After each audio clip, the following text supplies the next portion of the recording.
So, Coach, 4-0-1 was the record through the fall portion of the season. No losses. They were just the one tie with Cornerstone.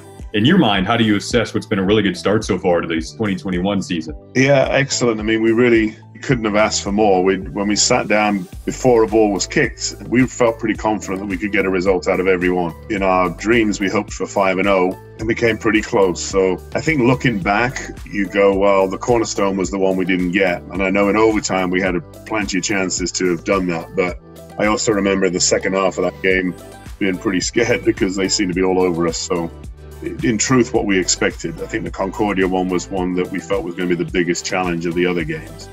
And luckily, we came out the right side of that one. Again, 4-0-1 after the fall portion of the season. Not many people expected that. They had you picked to finish sixth to end the season. Now, as you venture into the spring portion in a few months here, where do you see your team headed now sitting atop the conference at 4-0-1? Well, first of all, I kind of like that we were ranked as sixth because I think that served as good motivation for us, I think.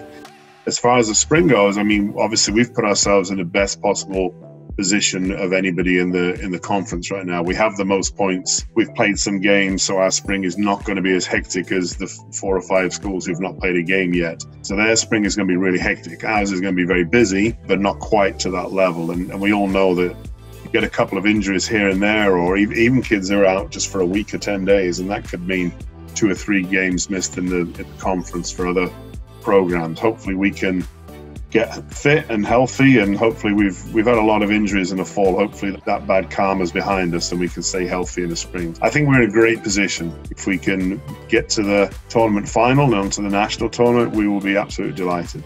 And when it comes to this interesting break between the fall and spring season, what is the message to your players right now when it comes to the preparation for what will be the final stretch and hopefully, as you mentioned, a championship run? Yeah, I mean, just don't take too much of a break. I mean, it'd be easy, I think, in these 3 months to let fitness go by the way. Our plan is to make sure we're on top of that. Coach Whiting has already sent out a lifting program to the team for the winter break, so that's good. We're going to be talking to them about our expectations in terms of running and staying fit. We also plan on watching some games with our players in small groups, either games we've played or other games, and just keeping focused on what we're doing. It is a long break, but like I say, we've got points in the bag. I would always rather have the points than the games in hand. So I think we're in a great position, but it's just don't let down. Don't waste this opportunity and don't throw away all the hard work we've put in over the last 3 or 4 months.